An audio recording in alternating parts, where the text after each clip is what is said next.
अब हम मध्य प्रदेश के संदर्भ में भारतीय राष्ट्रीय कांग्रेस की बात करेंगे। हम आपसे कहते नहीं है लाइक करने के लिए, तो आप तो करते भी नहीं हो, है ना। सिर्फ 2-3 लोग ही लाइक कर देते हो, उसके अलावा देखो, आप खुद जाके देखो ना, वीडियो पे 2-2 3-3 लाइक आ रहे हैं और आप लोग ना पीडीएफ पीडीएफ लगे रहते हो। वीडियो नहीं आ रहा, ये नहीं आ रहा, वो सब लगे रहते हो। कोई कैसे मोटिवेट होगा चीज़ों के लिए? आप हेल्प ही नहीं कर रहे हो उसकी, है ना। आप कम से कम वीडियो जो आ रहे हैं उनको लाइक तो करो, शेयर करो अपने दोस्तों में, है ना। कमेंट करो, कुछ पूछा जाता है आपसे तो कमेंट करो, कोई बात करने की कोशिश की जाए, किसी का नाम लेके बोला जाता है कि कुछ भी कहा जाता है, कोई कमेंट नहीं आता उस साइड से।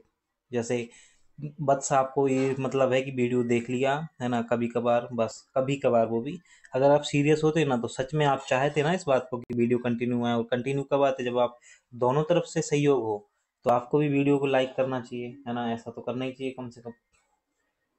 तो इतने लोग हो आप सब, 3-4 हज़ार के आसपास हम लोग जुड़े हुए हैं एक दूसरे से। हम तो ये हमेशा कहते हैं आपसे कि ये जो है एक फैमिली है पूरी, और इस फैमिली को फैमिली की तरह चलाना है। ये कोई टेलीग्राम या फिर यूट्यूब ग्रुप नहीं है। अभी जब पब्लिकेशन की तरफ से ना नोटिफिकेशन भेजा गया, तो बहुत से वीडियो हटाए भी गए हैं, पीडीएफ में भी हटानी पड़ी हैं, सब कुछ हटाना पड़ा है, बहुत सारा कंटेंट। इससे हमारा तो बहुत लॉस हुआ है। आपने कभी ये सोचा है कि ये सब किसके लिए किया जा रहा था? ये जो भी हो रहा था, ये सब आपके लिए ही हो रहा था, आप लोगों के लिए ही हो रहा था।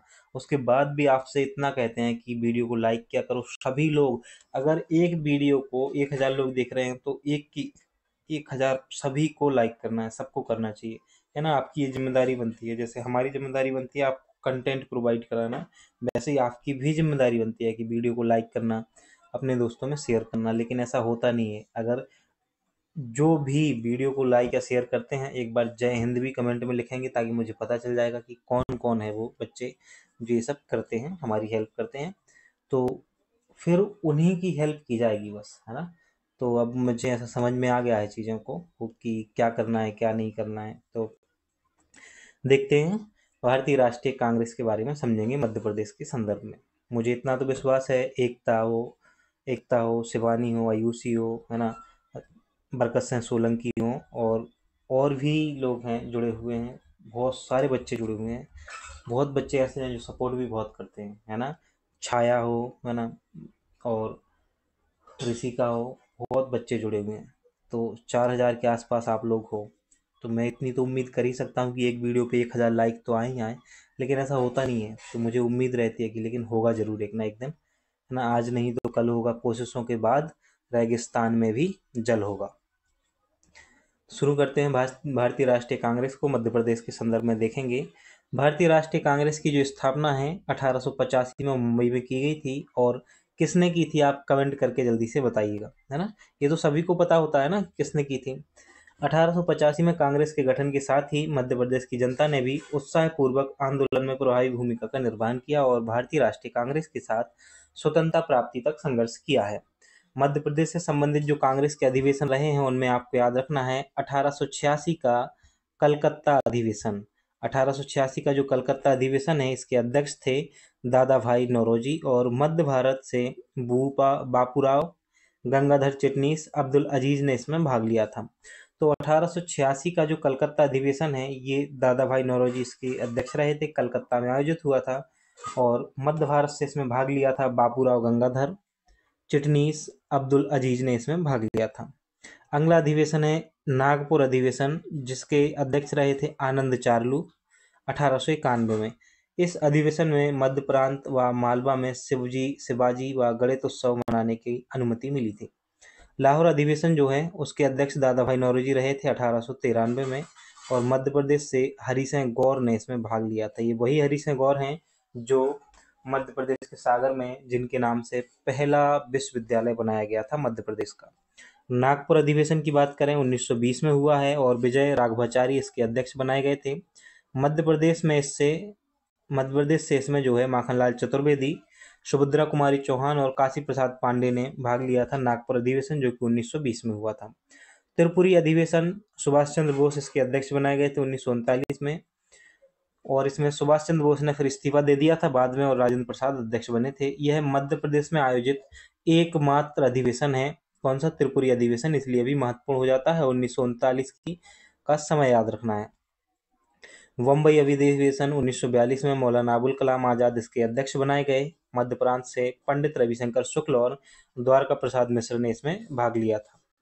1939 के हुआ कांग्रेस त्रिपुरी अधिवेशन की ऑफिशियल वेबसाइट कांग्रेस के अनुसार 52वां अधिवेशन था, जबकि हिंदी ग्रंथ अकादमी के अनुसार 53वां अधिवेशन है। मध्य प्रदेश में गणेश उत्सव की बात करें तो बाल गंगाधर तिलक के सहयोग से गणेश उत्सव का प्रारंभ मालवा क्षेत्र में और बुरहानपुर शहर में मार्तंडराव मजूमदार ने प्रारंभ किया था। तो पूछा जाए मध्य प्रदेश में गणेश उत्सव किसने प्रारंभ किया, तो मार्तंडराव मजूमदार का नाम आप सही सजेस्ट करेंगे, आंसर होगा किसके सहयोग से, तो बीजी तिलक के सहयोग से। मार्तंडराव मजूमदार ने बुरहानपुर में तिलक हॉल की भी स्थापना की है और मार्तंडराव मजूमदार पहली राज्यसभा के भी सदस्य थे। मध्य प्रदेश में स्वामी विवेकानंद की बात करें तो 1893 में शिकागो सम्मेलन के पहले स्वामी विवेकानंद ने मध्य प्रदेश के खंडवा शहर की यात्रा की थी। इन्होंने नगर पालिका के तत्कालीन प्रेसिडेंट बाबू हरिदास चटर्जी के यहाँ मेहमान नवाजी की थी।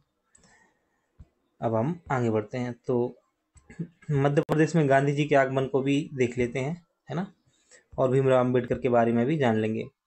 महात्मा गांधी जी ने अपने जीवन काल में तत्कालीन मध्य प्रदेश में 10 बार यात्राएं की हैं। इनमें से रायपुर क्षेत्र की यात्रा को छोड़ दिया जाए अगर, तो मध्य प्रदेश में वर्तमान मध्य प्रदेश में 9 यात्राएं शामिल हैं।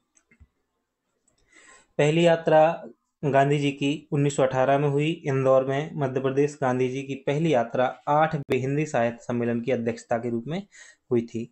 वहीं दूसरी यात्रा जो है 2 वर्ष बाद 1920 में हुई रायपुर धमतरी कंडेला में, ये वर्तमान में छत्तीसगढ़ में है।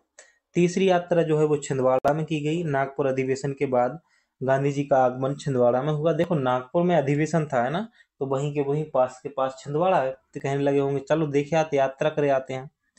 चौथी यात्रा जो है जबलपुर में हुई। गांधी जी का जबलपुर आगमन, जिनके साथ कस्तूरबा गांधी और अली बंधु शौकत अली और मोहम्मद अली भी आए थे। पांचवी यात्रा इन्होंने मई खंडवा में की। सत्य और अहिंसा पर भाषण दिया था इन्होंने।